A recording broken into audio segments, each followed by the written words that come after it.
Bonjour, bienvenue à cette rencontre webinaire sur la plateforme d'IMT. J'ai envie de vous demander tout d'abord si vous nous voyez et vous nous entendez bien. Et pour nous répondre, vous avez accès à une petite main. Vous pouvez lever votre main. Ce serait notre façon de le savoir. Alors, je vois déjà qu'il y a 7, 8 sur 17 participants qui ont trouvé le bouton, d'une part, et qui nous entendent et nous voient bien. Donc, c'est déjà deux excellentes nouvelles. Je crois que ça continue à augmenter, donc je prends ça pour un oui. Je vais laisser la parole à Hugo pour se présenter, pour nous présenter, puis on va vous présenter ensuite de quoi il sera question tout au long de ce webinaire. Alors, bonjour, je suis Hugo Tchepi. Je suis économiste responsable de l'évolution des emplois et des compétences au ministère du Travail, Emploi et Solidarité sociale. Et dans la direction de l'analyse et de l'information sur le marché du travail. Donc, je suis heureux de vous présenter le projet de Carrefour de l'emploi et de la formation qui sera bientôt disponible sur la plateforme québec.ca et notre collaboration avec Septembre Éditeur ainsi que X-Media. Moi, c'est Lucie Demers, je suis conseillère d'orientation, directrice éditoriale chez Septembre Éditeur et dans le cadre du projet, j'agis comme chargée de mandat avec le ministère du Travail, donc le MTES, et avec X-Media, l'entreprise technologique qui a permis la naissance de la belle plateforme qu'on va vous présenter aujourd'hui. Alors justement, aujourd'hui, Hugo va d'abord vous présenter le contexte derrière ce projet-là, donc l'histoire du projet un petit peu. Et par la suite, je vais vous expliquer depuis le mois de janvier un peu les travaux qu'on a fait. Je vais passer rapidement parce que en fait, l'objectif réel de cette présentation-là, c'est de vous familiariser avec une nouvelle plateforme d'IMT que vous allez pouvoir utiliser pour nous aider à mettre à jour l'information sur le marché du travail. Donc, je vais vous présenter ça également, ce qui sera succédé aussi d'une petite période où je vous indiquerai toutes sortes d'informations qui sont bonnes à savoir sur la plateforme, qui sera appuyée par un guide d'utilisation également. Donc, tout ce qu'on va vous mentionner aujourd'hui sera dans un guide d'utilisation qui sera disponible lorsque vous accéderez à la plateforme. Alors, vous pouvez prendre des notes, mais sachez que ce guide-là va comprendre énormément d'informations aussi. Donc, je tenais à vous le mentionner. Et pour ce qui est des questions, nous, on a eu exactement le même webinaire hier après-midi. Ça suscitait énormément d'échanges et on en était très contents. La façon la plus efficace de procéder, c'est tout simplement d'utiliser la section Q et R là, au bas de votre écran. Donc, de poser vos questions par écrit au fur et à mesure que les questions vous viennent en tête. Et nous, on a toujours des petites transitions entre les différents moments de la présentation. Donc, on va lire vos questions et y répondre tout au long de la présentation. Et si jamais il y en reste à la fin, on va prendre le temps d'y répondre également. Alors, Hugo, est-ce que tu as quelque chose à rajouter? Non, on peut commencer. Parfait. Donc, je vais partager la présentation pour la première partie. Ça ne devrait pas tarder. Il faut juste que je trouve l'endroit pour changer qui est ici. C'est ça que je veux. Ah voilà, je l'ai trouvé. Alors, ça va être celui-là.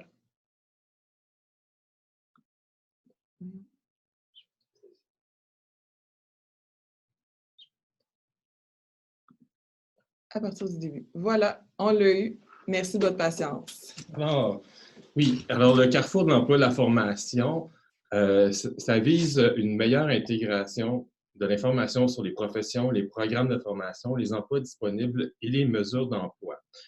Tout ça en bonifiant cette information-là qui va être diffusée, puis pour qu'elle soit plus fidèle au contexte québécois. C'est ça qui nous amène donc à vous interpeller en tant que ressources proches ou expertes du marché du travail, puis de la réalité professionnelle d'ici. Donc, c'est pour nous épauler notamment dans la validation du contenu produit, puis pour la mise à jour dans les années à venir. Donc, l'information sur le marché du travail sera bientôt sur la vitrine numérique du Québec, québec.ca, dans la section Emploi et éducation. Actuellement, les travaux relatifs au Carrefour de l'emploi et de la formation se déroulent sur 2 fronts.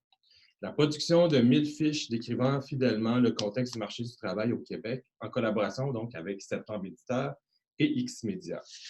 En deuxième front, il y a le développement d'une nouvelle ergonomie qui permettra aux chercheurs d'emploi et aux autres clientèles de facilement s'orienter et de s'informer sur la nature des professions, la formation et le marché du travail, incluant les offres d'emploi disponibles. Cette diffusion sur québec.ca sera en remplacement notamment du site IMT en ligne que plusieurs d'entre vous connaissez certainement. Alors, il y a plus de 30 composants qui sont développés pour informer le public sur les professions au Québec. La première catégorie, c'est la description générale. Donc, vous avez la nature du travail, les principales tâches associées aux professions, les appellations d'emploi ou titres liés à ces professions. Il y a les caractéristiques professionnelles, les qualifications donc généralement demandées, les conditions d'accès et d'exercice, les compétences, habiletés, les conditions d'ambiance, donc est-ce que c'est un travail à l'extérieur qui est soumis aux éléments ou est-ce que c'est à l'intérieur avec un contrôle de température qui est régularisé? Les connaissances et les qualités professionnelles généralement demandées, c'est un peu ce qu'on pourrait appeler le savoir-être, si on veut.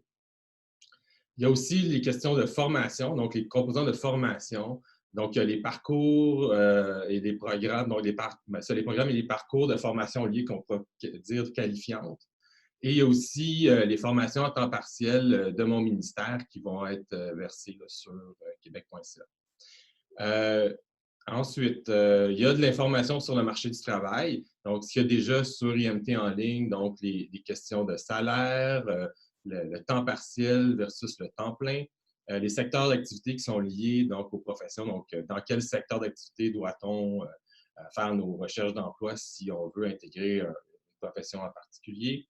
Les perspectives d'emploi.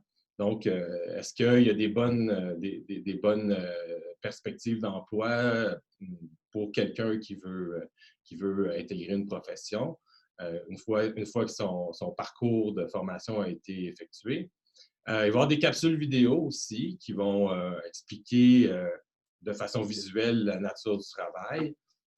Il va y avoir aussi des outils d'orientation, donc un outil d'orientation en particulier et d'exploration des métiers qui va permettre là, aux chercheurs d'emploi de voir si les professions correspondent, quelle profession correspond en fait à ses préférences et à son type psychologique, si on veut.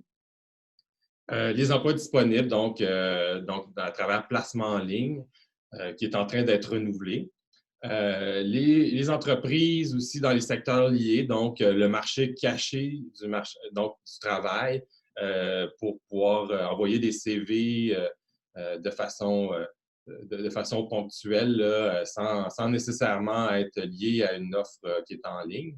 Les associations professionnelles et autres, donc qui sont associées, donc vous en fait, donc qui sont associés aux professions et aux secteurs. Puis en 2021, il est prévu aussi que l'information sur les changements à venir, les tendances, notamment technologiques et autres éléments à surveiller vont être versés aussi dans québec.ca, donc en 2021.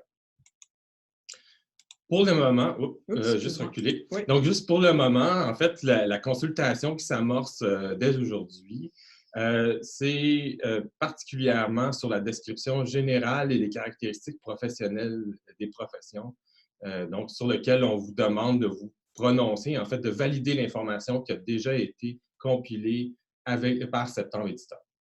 Alors, je vous remercie de votre attention. Je ne sais pas s'il y a des questions jusqu'à maintenant. C'est le moment de les poser pendant que Lucie change la présentation pour la sienne. Oui, alors j'ai... Donc, j'ai deux questions. Est-ce que c'est le même guide d'utilisation que nous avons reçu dans le courriel d'invitation? Le courriel d'invitation, si je ne m'abuse, comprenait le guide pour utiliser la plateforme Zoom sur laquelle on est actuellement.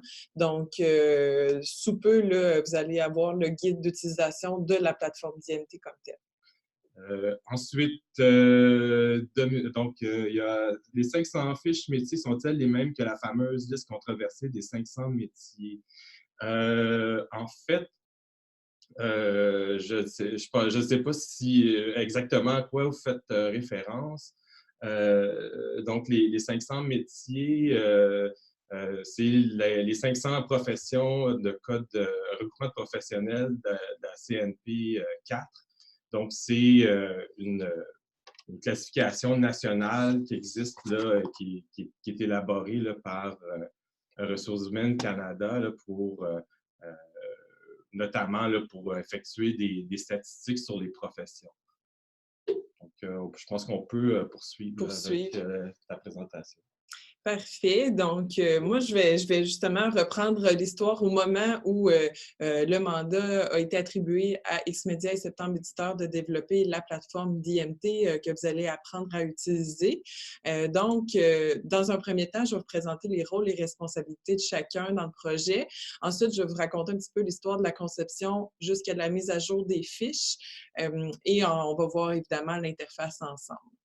Donc, Septembre Éditeur, pour ceux qui ne nous connaissent pas, on est une maison d'édition spécialisée en contenu d'orientation et sur le monde du travail. Donc, on fait, oui, beaucoup de livres imprimés depuis plus de 35 ans, mais il n'y a pas juste des livres, il n'y a pas juste de l'imprimé, on fait vraiment toutes sortes de choses. Donc, c'était naturel pour nous de travailler sur un mandat comme celui-là, puisqu'il s'agit d'informations sur le marché du travail. C'est un domaine qu'on connaît de plus en plus avec le temps. Donc, dans le projet particulièrement, notre équipe composée de 4 à 5 rédacteurs, tout dépendant des moments de l'année. On a un coordonnateur d'IMT aussi, une réviseur linguistique et une traductrice dans le projet. Donc, tout ensemble, on va produire et mettre à jour jusqu'à 1000 fiches profession en collaboration avec vous, les partenaires du marché du travail. Pour l'instant, on est rendu à 600 fiches. Les 400 autres vont suivre dans les 4 prochaines années, mais j'y reviendrai là, un petit peu plus loin.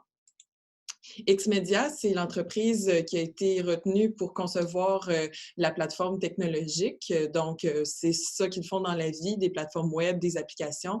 Donc, c'est vraiment leur dada. C'est ça. Donc, dans le projet, ils se sont beaucoup impliqués dans la phase d'analyse, évidemment, dans la programmation tout au long de l'année 2019. Les rôles, les responsabilités de chacun, je ne peux pas passer à côté de votre rôle à vous, qu'on a tous rassemblés sous le vocable des commentateurs. Vous êtes d'origine diversifiée, vous venez autant de CSMO, donc des comités sectoriels de main-d'œuvre, que d'ordres professionnels, que de la CCQ ou d'autres associations. Et vous êtes tous aussi importants dans le cadre de cette rédaction-là et dans la mise à jour des fiches, puisque c'est vous, les experts du marché du travail, dans votre domaine. Donc, nous, on est des spécialistes de l'orientation et du marché du travail, mais il n'y a rien comme les yeux qui sont toujours rivés sur un domaine en particulier pour nous alimenter dans des informations pertinentes. Donc, dans le cadre du projet, je vais vous expliquer votre rôle. C'est un peu le but du webinaire.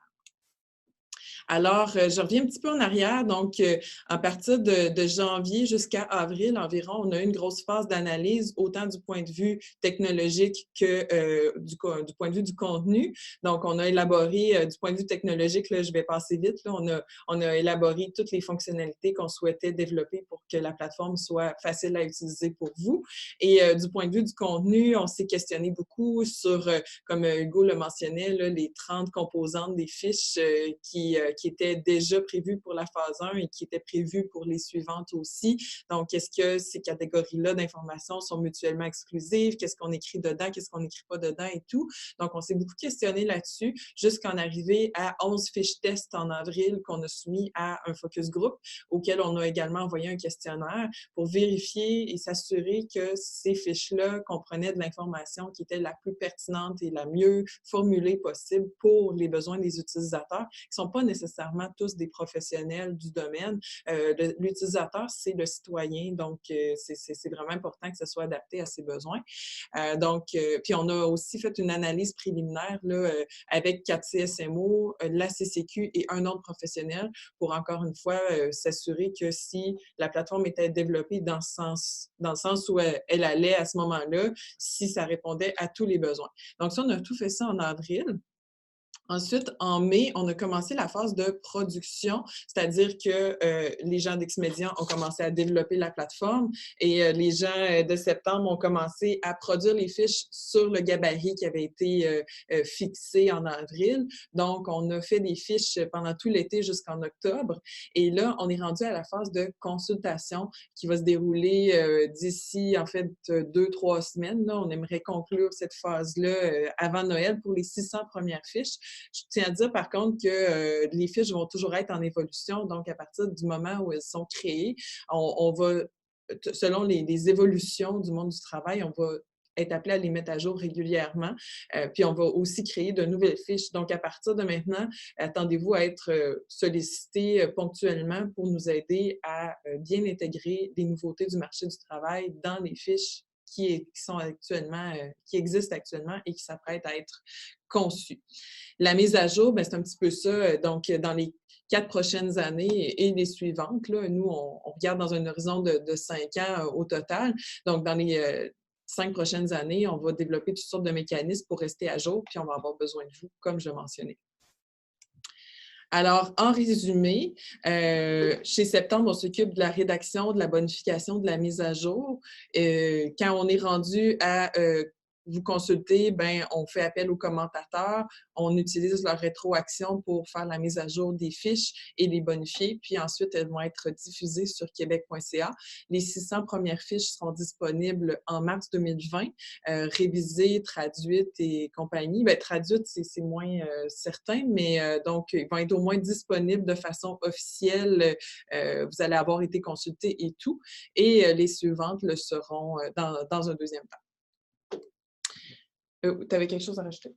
En fait, j'ai des questions, mais tu peux poursuivre. OK, je vais poursuivre. Je pense qu'il m'en reste une ou deux. Puis avant de passer à la démonstration comme telle, je vais laisser la parole à Hugo pour prendre des questions, puis on va répondre à celles qu'on peut répondre à ce moment-là.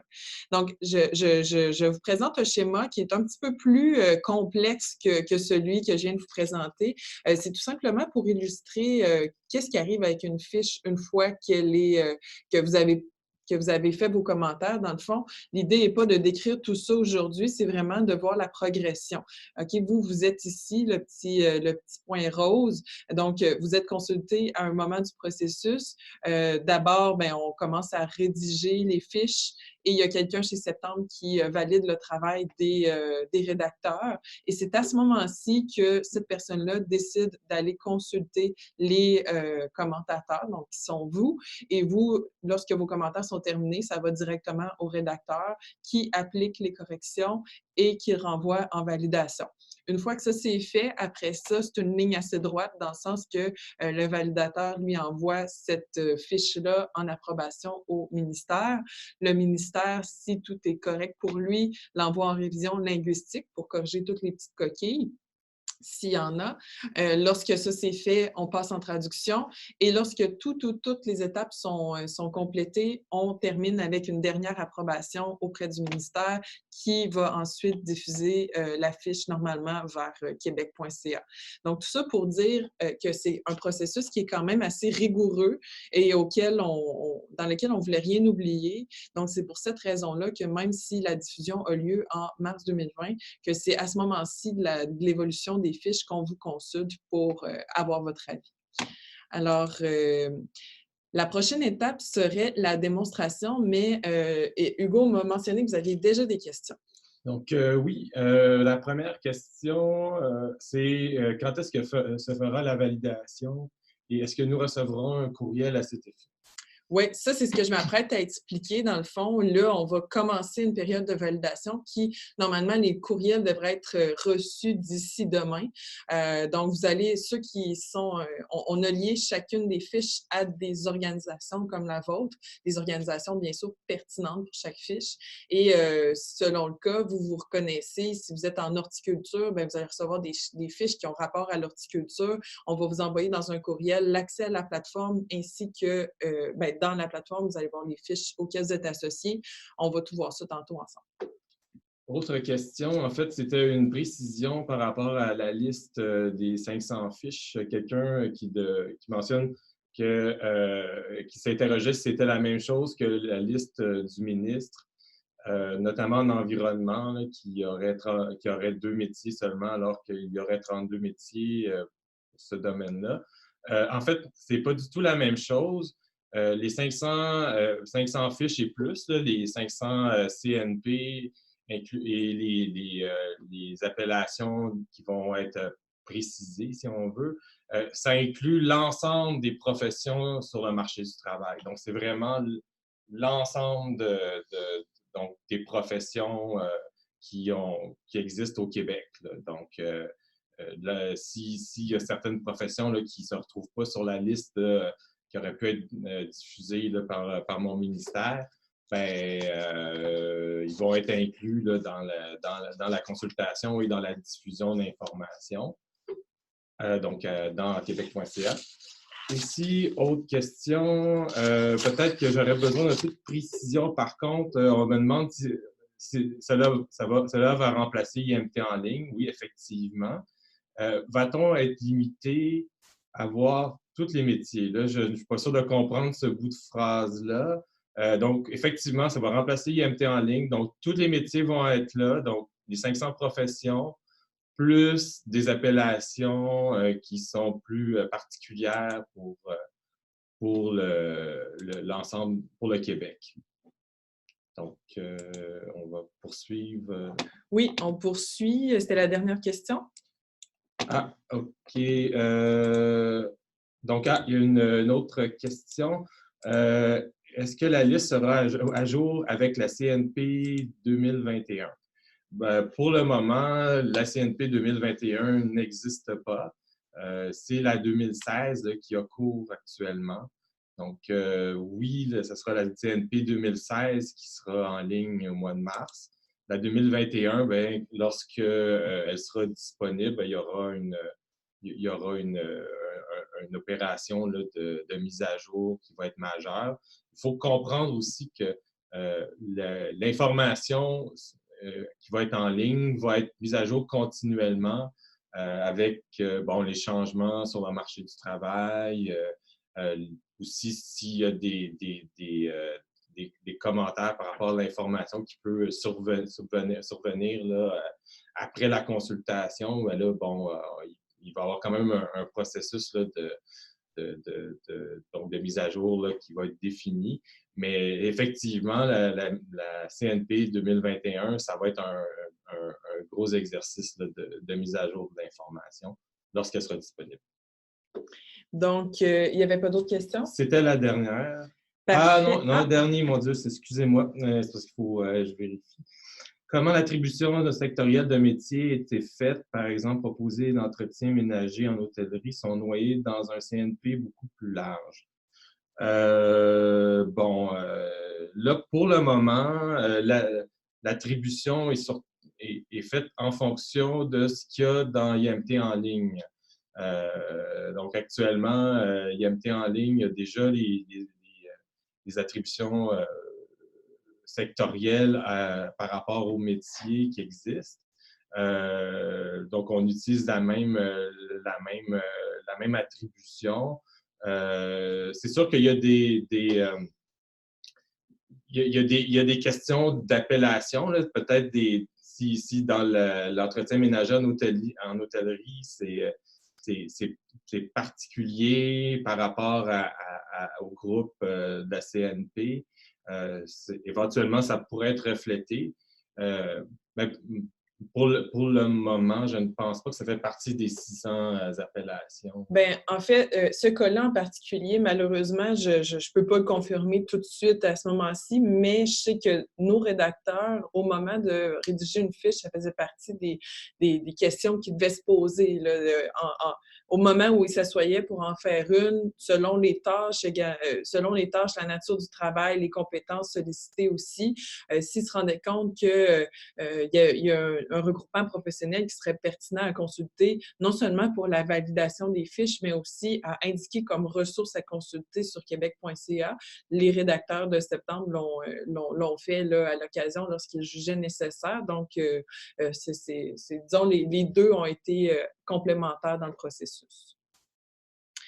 Donc, est-ce que Ah, ça... OK. Ben, OK, je pense que ça va aller pour les questions pour le moment. OK. Donc là, moi, je vais me lancer dans la présentation de la plateforme comme telle, ce qui sera suivi, comme je le mentionnais, d'une série de petites de rubriques que j'appellerais bon à savoir, dans le fond, qui je veux d'abord que vous ayez eu un contact avec la plateforme pour bien comprendre ce que je vais vous mentionner après, étant donné que, en tout cas, si je faisais l'inverse, j'ai pas l'impression que ça serait très clair. Donc, je vous invite tout simplement à écouter, à vous approprier la plateforme et à tirer vos conclusions. Si vous avez des questions au fur et à mesure, n'hésitez pas, mais ça se peut que je réponde à vos questions dans la partie suivante.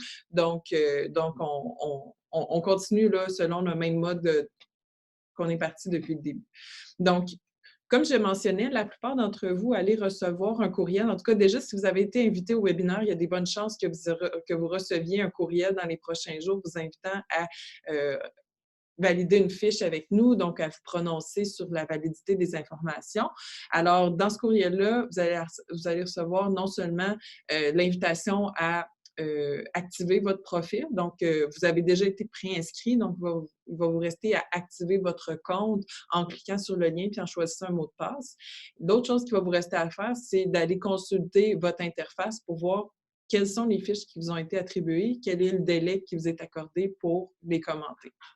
Donc, quand vous cliquez sur ce deuxième lien-là, vous arrivez à la page que vous voyez à l'écran, donc connexion IMT, vous entrez votre courriel, votre mot de passe. Si jamais la plateforme ne vous a pas renvoyé le courriel de confirmation qui confirme finalement que votre compte est activé, vous pouvez cliquer sur « Renvoyer le courriel » et normalement, ça devrait fonctionner. Vous avez également un lien pour, si jamais vous avez oublié votre mot de passe. Si jamais vous avez d'autres problèmes, que vous essayez ces deux moyens-là, puis ça ne fonctionne pas, vous pouvez toujours écrire à soutien@imtquebec.ca. Il y a quelqu'un qui va vous répondre selon le cas.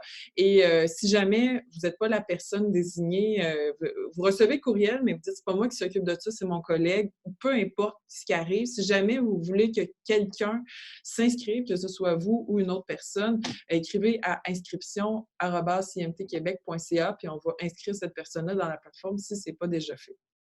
Donc, une fois que vous avez accédé à cette page-là, normalement, vous allez tomber dans le tableau de bord que vous voyez à l'écran.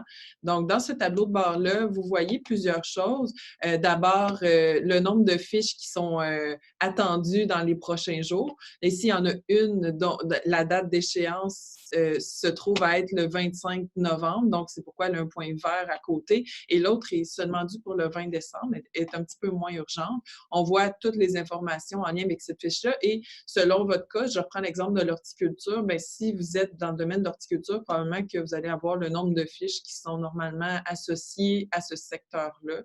Il peut en avoir une jusqu'à une trentaine. Si je pense à la CCQ, je pense que ça peut aller jusqu'à plusieurs. Et évidemment, l'échéance sera adaptée au nombre de fiches que vous allez avoir à valider. Donc, si je poursuis l'exercice, je vais cliquer, par exemple, dans « Analyste et consultant en informatique ». Là, je rentre dans une fiche en soi, donc je vais devoir me reconnecter. Oui. Petite, Heidi, on ne voit pas ce que vous dites. On a une autre image. Ah, je vais repartager mon écran. Merci de l'avoir souligné. Je vais me reprendre tout simplement. Merci. Mon Dieu. Ah, arrêtez de partager. Je vais faire ça. Désolée pour ce pépin technique. Je vais y remédier. Ah, voilà, c'est ça qu'il faut que je fasse. Alors là, si je comprends bien, tout le monde voit, en tout cas dans l'écran à mes côtés, je vois la bonne interface. Donc, je vais reprendre tout simplement cet écran-là, je crois que vous le voyez, mais l'écran tableau de bord, par contre, celui-là, c'est moins certain. Moi, par contre, là, je ne suis pas dans le bon tableau de bord. Je vais juste revenir là où je veux vous montrer une interface d'essai. Alors, c'est le tableau de bord que je voulais vous montrer. Alors, je reprends brièvement les explications. Donc, vous voyez les deux fiches qui sont associées à mon secteur. Là, c'est dans une interface test, donc c'est deux fiches qui n'ont pas nécessairement de lien ensemble. Dans votre cas, évidemment, tout sera lié à votre domaine. On voit en haut le nombre de fiches qui sont à traiter de façon urgente, de priorité élevée ou modérée. Et celle-ci, la deuxième, est due seulement pour le 20 décembre, donc il n'y a pas de code de couleur associé. Alors, si je clique dans la fiche des analystes et consultants en informatique, on se rend à l'interface de la fiche comme telle. Je vais juste fermer ce menu pour avoir plus large. Tu me confirmes qu'on voit bien? Parfait. Oui. Donc, dans cette fiche-là, je vais y aller champ par champ, en fait, rubrique par rubrique. Je trouve que le mot champ est un petit peu technique. Donc, si je m'échappe, champ et rubrique, c'est des synonymes. Donc, dans cette fiche-là, on voit qu'on est à la version 1. C'est bel et bien cette profession-là avec les CNP et tout. Je commence déjà par vous parler de la section commentaires global parce qu'il y a 2 façons de faire des commentaires dans une fiche. Et la première étant de faire un commentaire sur l'ensemble de la fiche. Si vous voulez nous dire, par exemple, que cette profession-là, par exemple, n'est plus exercée au Québec pour X raisons, ou encore qu'il y a un changement qui affecte toutes les rubriques de la fiche, bien, au lieu de faire la correction dans toutes les champs, dans toutes les rubriques, vous pouvez le dire seulement dans le commentaire global, ça va vous sauver du temps. Alors, on voit ici qu'il y en a un qui a été fait. Bon, le mot test, évidemment, mais donc, vous voyez un petit peu là, où est-ce que, vous voyez d'une part où est-ce que ça s'affiche pour les rédacteurs et d'autre part qu'on voit quand même que tous les commentaires sont enregistrés. Donc, si je poursuis, les autres façons de faire des commentaires, c'est de faire des commentaires sur chacun des champs que vous voyez, comme c'est le cas ici. Donc, vous pouvez ajouter un commentaire sur cette partie-là.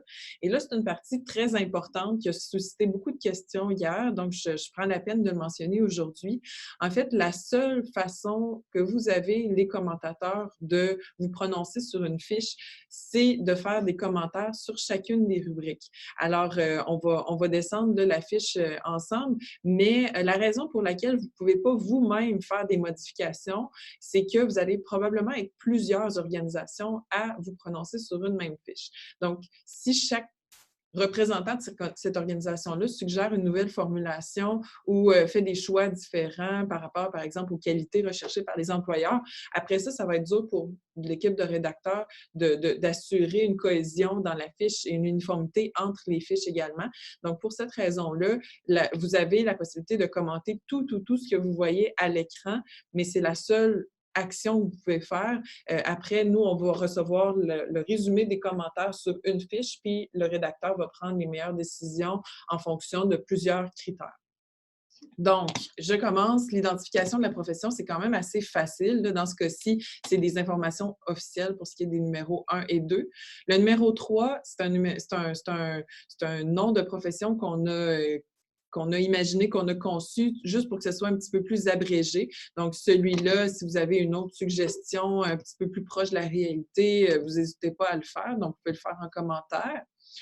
Ensuite, au numéro 4, excusez-moi, ça va un petit peu vite. Donc, si vous allez au numéro 4, qui sont les appellations d'emploi liées à ce groupe professionnel-là, dans ce cas-ci, il y en a plusieurs. Donc, des titres professionnels, des appellations d'emploi qui font des tâches semblables à celles qui est en question. Donc, dans ce cas-ci, les analystes et consultants en informatique.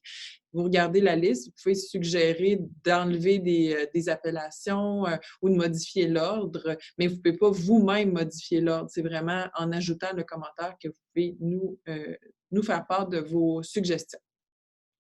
Catégorie professionnelle, encore là, c'est lié à la CNP, donc c'est une information officielle. Si jamais vous remarquez une erreur, vous pouvez nous le mentionner.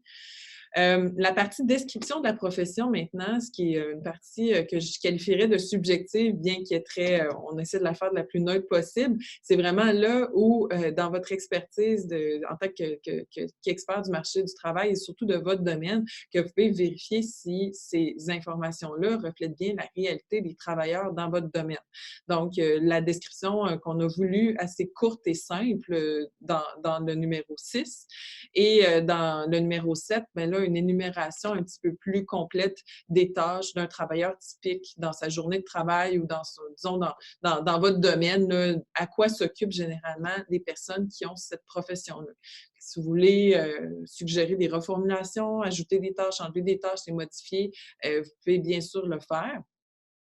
Les numéros 8 et 9 sont construits un petit peu de la même façon. C'est les compétences essentielles et les habiletés requises pour exercer le travail. Donc, dans ces deux cas-là, on a travaillé en croisant les sources, non seulement de la CNP, donc la source officielle fédérale ici, et avec la classification honnête, qui est un peu l'équivalent de la CNP, mais aux États-Unis, pour en arriver à qualifier les compétences et les habiletés en termes de pourcentage. Donc, le pourcentage d'utilisation, je dirais, de ces compétences et de ces habiletés-là dans le cadre du travail.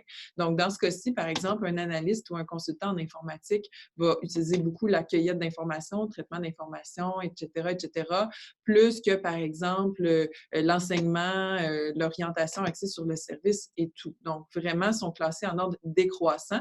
Donc, si vous voulez vous prononcer sur les choix qui ont été faits, des pourcentages qui pourraient être différents, vous pouvez le faire. Et je le mentionne tout de suite, là, on a fait un glossaire très complet, un lexique, en fait, qui explique toutes les catégories que vous voyez ici. Donc, si vous voulez savoir ce qu'on entend par pensée critique, par compréhension de la lecture et tout, tous les termes sont vraiment décrits dans le lexique pour vous aider à comprendre un petit peu notre façon de penser lorsqu'on a attribué les pourcentages. Même chose pour les habiletés. Ensuite, caractéristiques au niveau des champs d'intérêt. Bon, mais quels sont les champs d'intérêt de la plupart des travailleurs qui exercent cette profession-là? À gauche, vous voyez les choix possibles qui n'ont pas été retenus. À droite, vous voyez les choix qui ont été faits. Donc, si jamais encore là, vous voyez que vous auriez fait d'autres choix, vous pouvez le mentionner en commentaire en comparant les deux listes. Connaissances et qualités professionnelles, même principe.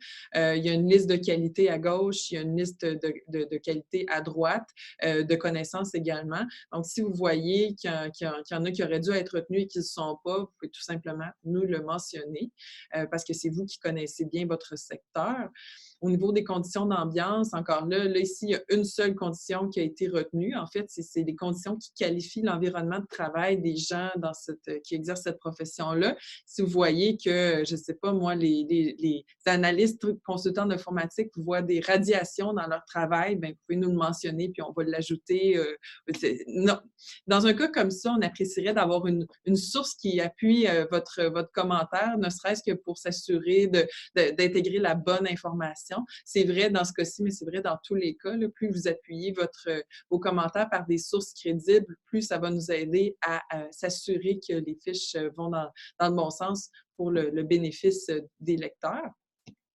Avancement et mobilité, c'est là qu'on pourrait donner l'information sur la mobilité entre les entreprises, mais aussi entre les provinces ou même internationales. Donc, vous pouvez, dans ce cas-ci, ça ne s'appliquait pas. En tout cas, il n'y avait pas d'information généralisable pour cette profession-là. Mais si vous en connaissez une, vous pouvez le mentionner. Même chose pour l'avancement. Là, on parle ici de l'avancement dans la hiérarchie d'une organisation.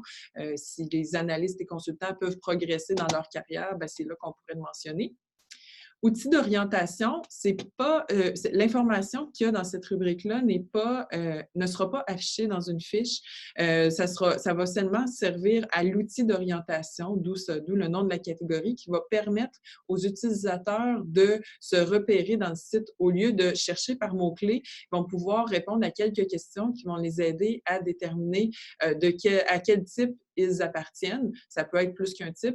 On s'entend ici, là, on ne parle pas d'un test psychométrique d'orientation, on parle plus d'un système qui va permettre d'appliquer des filtres à une base de données sur la base de ces critères-là. Alors, dans ce cas-ci, par exemple, la profession d'analyste et consultant d'informatique a été associée au type entrepreneur, social et investigateur de la typologie de Hollande, représenté par le RIASEC, qui est un classique là, en orientation.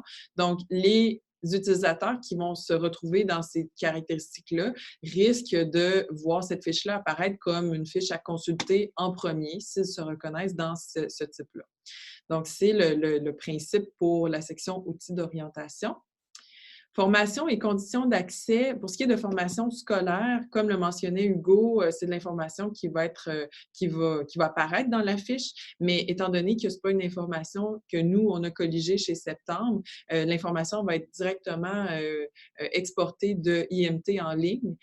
Donc, pour cette raison-là, elle ne s'affichera pas dans l'interface, mais elle va s'afficher dans québec.ca naturellement.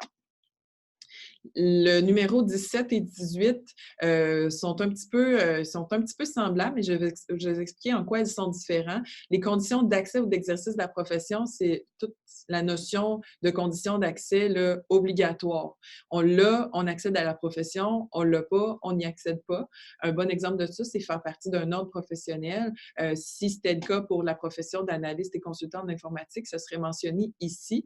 Par contre, dans qualification spécifique, c'est des points qui pourraient être considérés comme un atout, comme l'expérience, comme un certificat de formation ou d'autres. Le bilinguisme fait partie de ça, avoir un permis de conduire spécial fait partie de ça aussi. C'est des choses qui ne sont pas nécessairement requises lors de l'entrée en poste, mais qui peuvent être des atouts au moment de l'embauche. Donc, le citoyen peut vouloir les acquérir.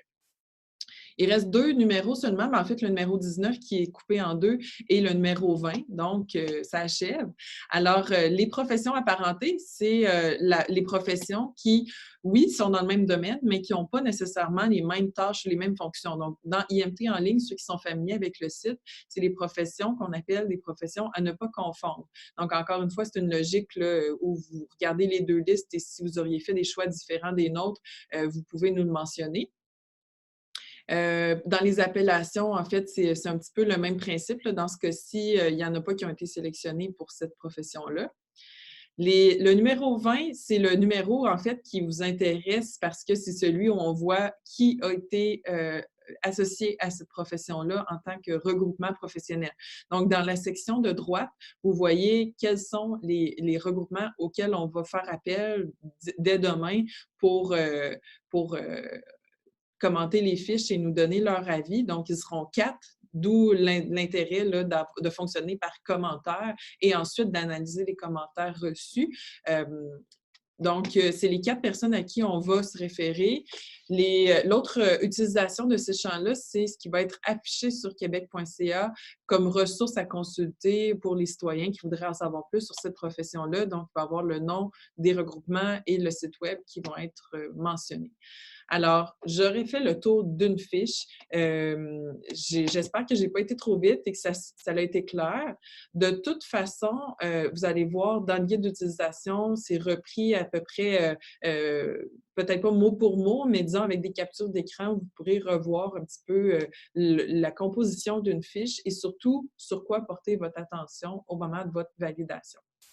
Donc, j'imagine qu'on a reçu beaucoup de questions. Hugo? Oui, on a quelques questions. Alors, la première question, c'est lorsque une CNP regroupe plusieurs professions bien différentes, va-t-on avoir des fiches métiers séparées? Oui. Alors, effectivement, oui. Oui, c'est ça. Bien, dans un premier temps, on a commencé par développer les 500 CNP de base, les 500 groupes de base. Et pourquoi on est rendu à 600? C'est qu'on a déjà, au fur et à mesure de la rédaction, on a déjà isolé des métiers, professions, des appellations, en fait, qui méritaient d'avoir leur propre fiche. C'est sûr que dans un premier temps, on a commencé par celle qui était liée à un PANT, donc un programme d'apprentissage en milieu de travail. On a aussi développé toutes les appellations relatives à la CCQ et des appellations relatives aux ordres professionnels également. On est en train de terminer là, au niveau des ordres, mais vraiment, ça a été la priorité qui a été mise et les 400 autres fiches vont évidemment découler de ce genre d'observation-là où on se rend compte que dans un regroupement professionnel, des fois, c'est un petit peu hétérogène, donc on va essayer de se donner des façons. On va vous consulter d'ailleurs à ce moment-là pour mieux choisir les professions à développer. Autre question. Alors, ça veut dire que dans le numéro 17, des métiers réglementés à certification obligatoire. Donc, dans le 17, il devrait avoir l'information sur, ouais, effectivement, les certifications obligatoires seront énumérées dans cette catégorie-là. Si c'est des certifications d'ordre scolaire, ça va sûrement être mentionné dans programme et parcours de formation liés. Si ce n'est pas d'ordre scolaire, si c'est acquis dans un autre contexte, ça sera effectivement dans conditions d'accès. Concernant l'offre de formation,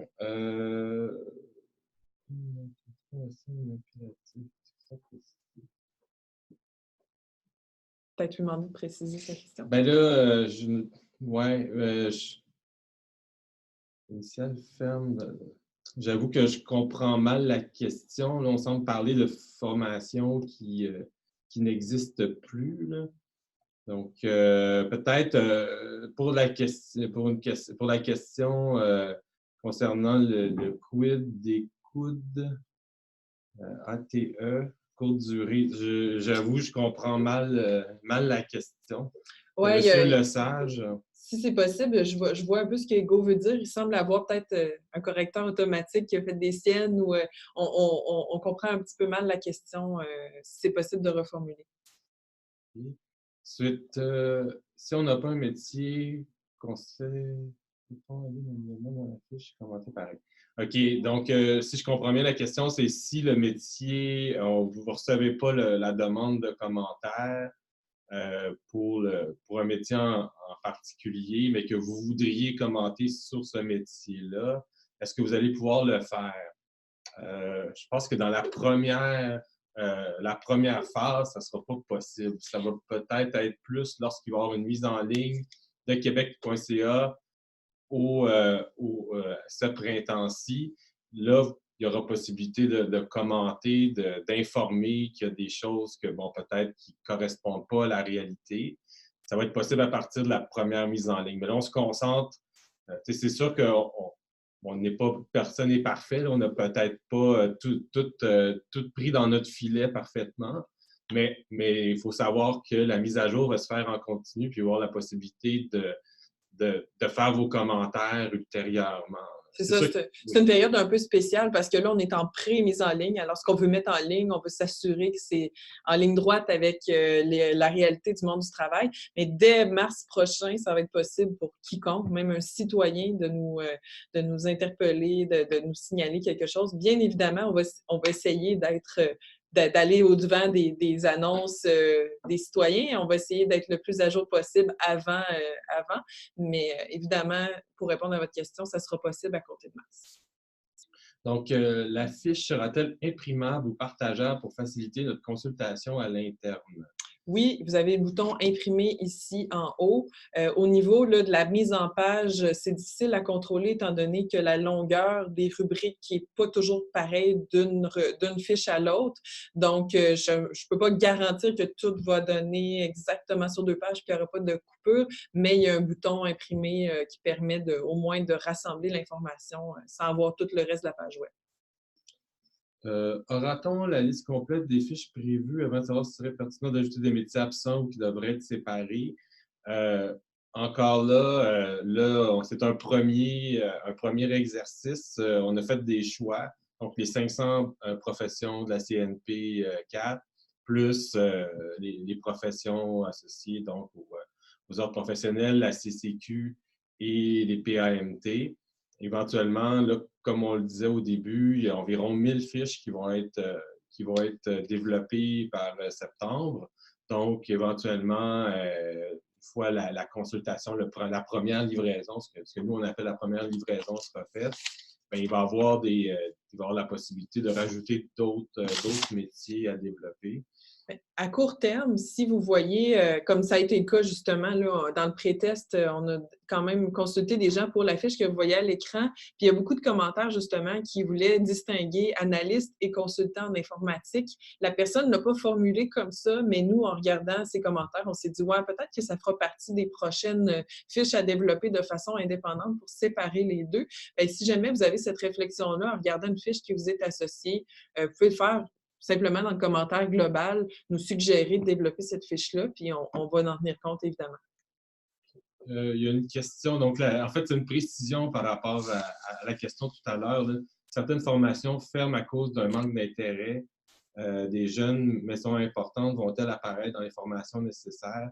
Et pour les nouveaux genres de formation que sont les alternances travail-études dans l'entreprise, vont-elles apparaître? En fait, les formations qui vont apparaître sur le québec.ca les premières du moins, ça va être celles qui sont déjà dans IMT en ligne.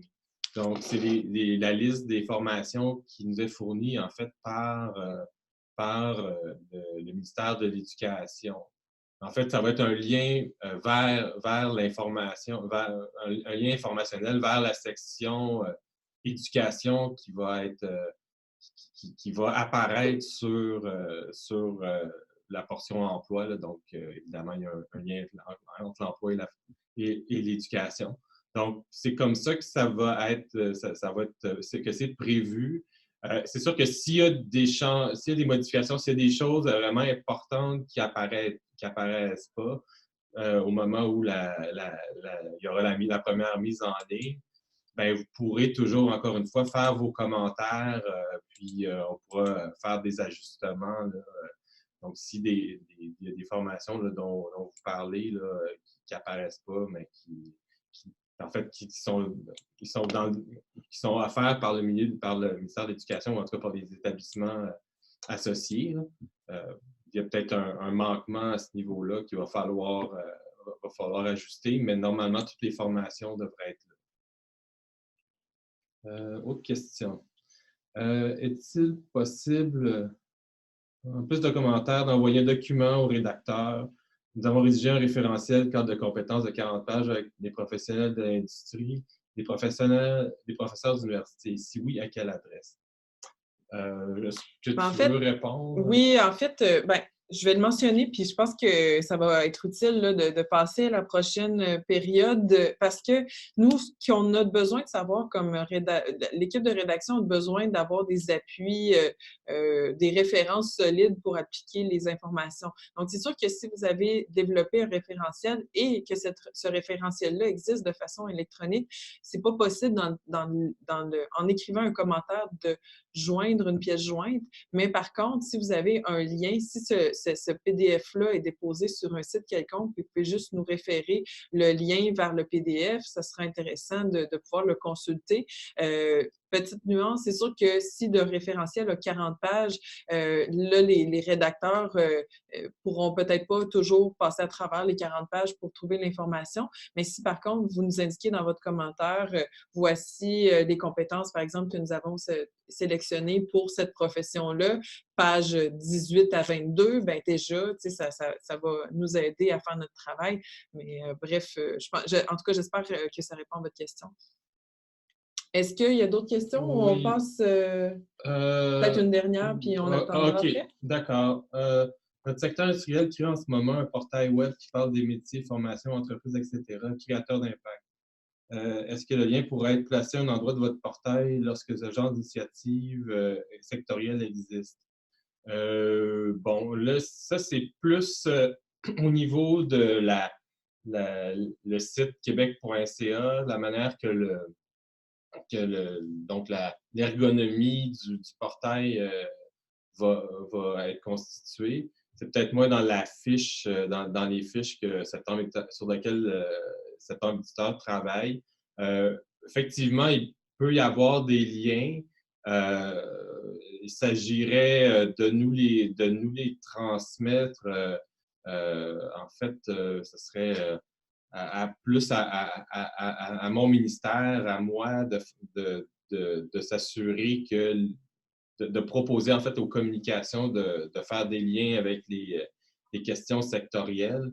Là, je ne peux pas vous répondre de façon certaine là, que ça va être possible à court terme, mais je sais que il y a des liens vers certaines initiatives qui sont mis sur québec.ca. Donc, peut-être continuer. On prendra des questions un petit peu plus tard. Oui, les dernières questions, ne vous inquiétez pas, on va terminer par une période de questions. Peut-être que j'y répondrai aussi dans la prochaine partie. Donc, c'est tout simplement, le guide d'utilisation a 19 pages, donc je ne passerai pas à travers les 19. Je vais quand même vous montrer aujourd'hui les pages que je trouve les plus utiles pour compléter la présentation et pour vous mentionner également celles qui vous seront le plus utiles lors de votre validation. Donc, la première, donc c'est avec ça que je voulais commencer. Donc, je suis à la page 5, ce que vous devez savoir. Alors, on l'a mentionné, la plateforme d'IMT ne remplace pas Québec.ca.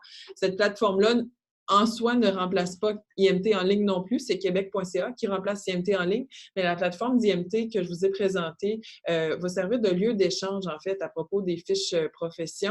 Donc, ça va être une façon pour nous d'échanger, disons, à l'abri du regard public là, sur l'information qui devrait figurer ou pas. Et c'est le résultat de cet échange-là qui va apparaître sur Québec.ca. Donc, en complément de ça, les données qui sont affichées dans la plateforme d'IMT ne seront pas toutes visibles sur québec.ca. Ça nous permet de préparer à l'avance beaucoup de données qui, dans un premier temps, ne seront pas nécessairement toutes là, qui vont être développées dans une deuxième phase, mais nous, on ne vous les a même pas identifiées. On veut vraiment que les fiches telles qu'elles sont présentées à l'écran soient, l'information qu'il y a là soit le plus à jour possible pour que, quand on va être rendu aux autres phases, que l'information qui soit là soit toute valide et à jour, qu'on puisse les mettre en ligne sans se poser de questions. Donc, ce que vous voyez, ce que vous allez voir à l'écran, n'ayez pas de surprise ici en mars 2020, vous ne le voyez pas tout, c'est que c'est prévu pour une phase subséquente, tout simplement.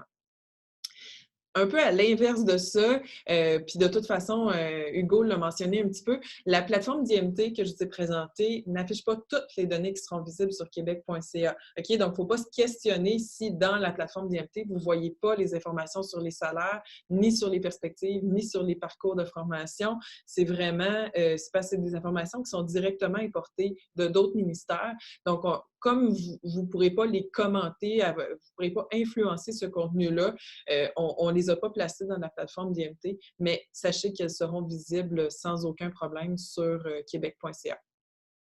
Je continue. Donc, la structure et la nature des données sont basées sur plusieurs sources d'informations. Je vais passer rapidement parce que je l'ai décrit un petit peu. Hugo aussi l'a mentionné. On se base sur la CNP, on se base sur Statistique Canada, on se base sur ONET, on se base sur des informations prises du ministère de l'Emploi et Développement social Canada. On se base sur toutes sortes d'autres sources importantes et pertinentes également. Et il y a même des informations, des termes qui ont été conçus exclusivement pour la plateforme par notre équipe de professionnels. Donc, soyez assurés qu'on s'assure d'être pertinent et objectif dans toute la rédaction de ces fiches-là. Pour ce qui est de la forme, les contenus sont rédigés en conformité avec des balises rédactionnelles exemplaires. Donc, il faut savoir que ce que vous voyez à l'écran, ce n'est pas notre décision d'afficher les contenus d'une certaine façon plus qu'une autre. En fait, on a voulu se donner un cadre commun où, par exemple, on utilise un langage clair et simple de niveau secondaire 3. Donc, il fallait à ce moment-là revoir les définitions et les tâches pour s'assurer qu'il y a quelqu'un qui est en secondaire 3 ou qui, en tout cas, qui a un niveau de langue de niveau secondaire 3, comprenne bien tout ce qu'il dit, ce qui est important. Concision aussi, raccourcir les phrases, faire justement aller droit au but dans les descriptions. Et tout se passe là, au niveau des listes à puces, au niveau des niveaux de titres et tout ça. On a vraiment suivi un cadre bien établi par rapport à ça. Faut savoir aussi que, vous l'avez vu dans le schéma du processus là, avec les bulles bleu foncé, vous avez vu que la révision linguistique arrive presque à la fin du processus, ce qui est normal. Donc, ce que ça veut dire pour vous, c'est quand vous allez arriver, quand ce sera votre tour de commenter les fiches, comme ça sera bientôt, ça se peut, c'est pas impossible qu'il reste des petites coquilles, soit de frappe, soit d'orthographe, ou encore un petit manque d'uniformité d'une fiche à l'autre. C'est pas des choses qui sont souhaitées, mais il faut pas non plus se surprendre que ça soit là encore. Faites juste pas porter votre attention là-dessus, puisqu'il y a une réviseur linguistique qui va s'assurer de tout repérer avant la mise en ligne. Donc, c'est un petit point quand même important. Question de bien utiliser votre temps. Le point le plus important, je dirais, je l'ai mentionné tantôt, les commentateurs ne peuvent pas modifier directement les fiches pour les raisons que j'ai mentionnées, parce que vous êtes plusieurs et que pour nous, ça va être plus facile de tenir compte de tous les commentaires. Je mentionne en passant, on a quand même établi une série de critères à prendre en compte au moment de comparer les différents commentaires. On va quand même privilégier une source crédible et officielle comme un texte de loi, par exemple, ou un commentateur X versus Y, étant donné mentionner son niveau d'expertise dans son domaine. On va justement, si jamais il y en a qui nous envoient des articles du sac de chips pour appuyer leur dire, ben on va peut-être moins en tenir compte que d'autres commentaires. Donc, tout ça pour s'assurer là, de rester le plus collé possible au marché du travail. Et dernier point, mais non le moindre, plus les commentaires seront précis et appuyés, plus il sera facile de les intégrer pour nous. Donc, ça recoupe un peu ce que je viens de dire. Donc, si vous êtes précis dans vos commentaires du genre « je trouve qu'il manque des qualités recherchées par les employeurs », bien ça, c'est pas précis. Il faudrait nous dire, bien, me semble dans notre secteur, les employeurs recherchent beaucoup des gens qui sont, je sais pas moi, ponctuels. Donc, faudrait le mentionner de cette façon-là plutôt que de dire tout simplement qu'il manque quelque chose ou qu'il y a trop d'informations sans nous dire lesquelles sont de trop. Donc, ça, c'est des petits points qui peuvent grandement nous aider. Puis encore là, mentionner les sources, ça, quand c'est possible, en tout cas, ça sera toujours très apprécié en étant encore une fois assez précis dans vos sources, ce qui va accélérer et faciliter notre travail. Alors, c'était les petits points bons à savoir que je voulais vous mentionner. Si je me déplace encore un petit peu dans le guide d'utilisation, je vais vous montrer deux autres pages, en fait, deux autres sections. La première est quoi faire et comment, dans le fond, c'est là où je vous disais, vous avez toute un peu la démonstration que je vous ai faite tantôt, mais à l'écrit. Donc, toutes les pages qui suivent sont consacrées à vous montrer une étape à la fois, qu'est-ce que vous devez faire. Et finalement, dans le glossaire a un peu une double vocation. Il y a un glossaire qui vous décrit brièvement chacune des rubriques avec à droite là, deux colonnes qui vous permettent d'observer, qui vous permettent de comprendre quels sont les éléments à observer à chaque fois que vous êtes dans un champ. Comme par exemple, dans Nature du travail, bon, ben, si vous lisez, vous voyez la description de la rubrique Nature du travail et vous voyez qu'est-ce qu'on attend de vous dans cette rubrique-là. Donc, est-ce que la description que vous voyez à l'écran est représentative de la profession décrite? Qu'est-ce qui devrait être ajouté, retiré ou modifié et tout? Donc, on vous a même fait une petite colonne avec une boîte à cocher pour vous assurer que vous avez tout passé à travers les champs. Il y en a pour lesquels il y en a qui sont non applicables, là, mais il y en a, en tout cas pour la plupart, vous avez au moins une réflexion à avoir. Donc, pour faciliter votre travail, on vous l'a énuméré comme ça dans le glossaire des termes. Et puisque je parle de glossaire, je vais vous montrer également un autre document qui s'appelle les lexiques, là, parce qu'il y en a deux. Un pour la plateforme que vous allez voir actuellement et un autre pour la plateforme en fait, pour les termes que vous allez voir sur québec.ca. Là, c'est la version préliminaire, donc il n'y a pas eu de montage graphique, mais c'est vraiment sur le point d'être terminé. Donc, dans les lexiques, vous allez voir, comme je vous disais, il y a 28 pages, là, fait que tous les termes possibles et imaginables que vous allez voir sur la plateforme. On voit ici là, les compétences essentielles, quel est le raisonnement qu'on a eu au moment de sélectionner ces différents termes-là pour qualifier les professions, mais vous le voyez dans le lexique. Et ça sera disponible sur la plateforme. Donc, vraiment, on pense en tout cas avoir pensé à, peut-être pas à tout, mais à beaucoup de choses pour vous faciliter la vie, parce qu'on sait que c'est un exercice qui est important. Et on sait aussi que de votre côté, tout le monde a sa charge de travail, tout le monde est sollicité de toutes parts. Donc, on a essayé de faire en sorte de vous donner une plateforme la plus solide possible, la plus facile à utiliser, la plus instinctive possible, avec les meilleurs outils d'accompagnement pour que personne ne soit perdu et que tout le monde sache ce qu'il y a à faire de façon à ultimement avoir l'information sur le marché du travail qui est la plus adaptée au contexte québécois et la plus claire pour les utilisateurs. Donc, est-ce qu'on serait déjà rendu à une autre période de questions? Oui, on a quelques questions. On va y aller rapidement parce qu'on dépasse un peu le temps prévu. Donc, il y a une précision, une question antérieure là, qui disait que le guide dont on faisait mention, c'était celui qui a été envoyé lors du premier courriel du Conseil interprofessionnel du Québec. Ah! Effectivement, lors de l'envoi du Conseil interprofessionnel, il y a un guide qui a été attaché, puis c'est en fait, c'était dans sa version presque finale, donc c'est effectivement l'équivalent. Donc, il va juste être redisponible là, dans une version finale, si on veut, là. Ensuite, autre question. Que faire si on n'est pas en accord avec les modifications qui sont faites? En fait, l'important, comme disait Lucie, c'est d'envoyer le plus de précision dans vos commentaires, de l'appuyer le plus possible, soit par des textes de loi. C'est sûr que les textes de loi priment sur tout. Donc, si les textes de loi au Québec disent telle chose, ben là, c'est clair que ça va être pris en compte, ça va être intégré. Si vous appuyez votre commentaire par des enquêtes, Par des mémoires que vous avez par, rédigées ou des ouais, documents d'information que vous divulguez. Ça peut être aussi des offres d'emploi, si c'est nono, parce que c'est sûr que ça va avoir moins de poids que les autres sources, mais si vous voulez justifier, par exemple, l'ajout de certaines compétences, qualités, tout ça, si vous avez des exemples d'offres d'emploi qui font appel à ça, ça peut être aussi ça. Donc, je ne sais pas, je t'ai coupé, mais... Donc, oui, c'est ça. Donc, effectivement, toute information va être utile. Comme je disais, bon, c'est sûr qu'il y en a qui priment sur certaines primes sur d'autres. Donc, comme je disais, des enquêtes, l'avis de plusieurs experts. Ça, c'est vraiment ce qui est le plus ce qui est le plus crédible, si on veut, là, en termes de sources. Si vous voyez que vous avez fait un commentaire, puis ça n'a pas été,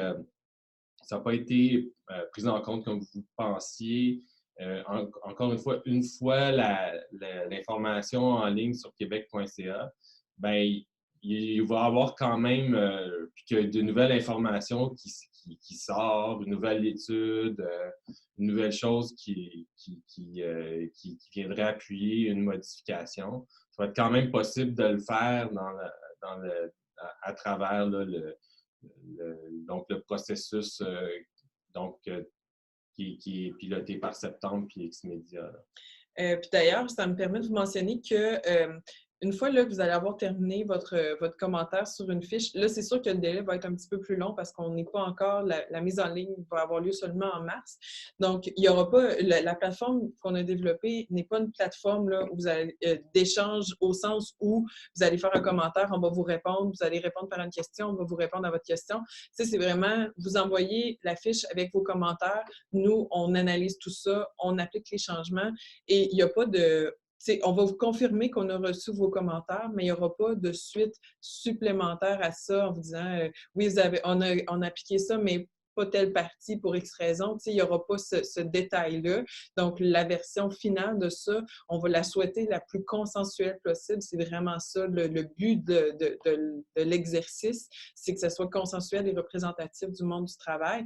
Donc, à moins qu'il y ait vraiment une divergence d'opinion entre deux acteurs et qu'on a dû trancher, probablement même que rendu là, on va vous recontacter autrement pour éclaircir ça, mais autrement, on n'a pas de raison non plus de s'obstiner à ne pas appliquer des informations que vous nous donnez. Donc, tout ça pour dire que le résultat de ce que vous ferez dans les prochaines semaines sera disponible en mars, mais qu'après, ça va être un petit peu plus rapide là, selon le roulement de la mise à jour des fiches. Donc, est-ce qu'il y a d'autres choses? Il n'y a pas d'autres questions pour le moment, là? Moi, j'avais une dernière précision. Notre premier moyen de contact avec vous, c'est aujourd'hui, c'est de participer au webinaire, puis par la suite, ça va être de vous envoyer le fameux courriel d'invitation à commenter des fiches. Donc ça va être dans les prochains jours. Et par la suite, on va essayer de communiquer avec vous par d'autres moyens pour faciliter la mise à jour, soit par infolettre, soit par différents contacts, là. Donc, soyez à l'affût, on veut rester en contact avec vous, on veut entamer cette grande conversation-là. Donc, restez à l'affût merci à l'avance de nous aider avec ce grand projet-là. Je crois qu'il sera au bénéfice de tous les utilisateurs d'IMT. As-tu une... Ça serait la conclusion pour le webinaire d'aujourd'hui. Alors, je vous remercie à tous pour votre attention et au plaisir de communiquer avec vous lors de la consultation qui commence aujourd'hui.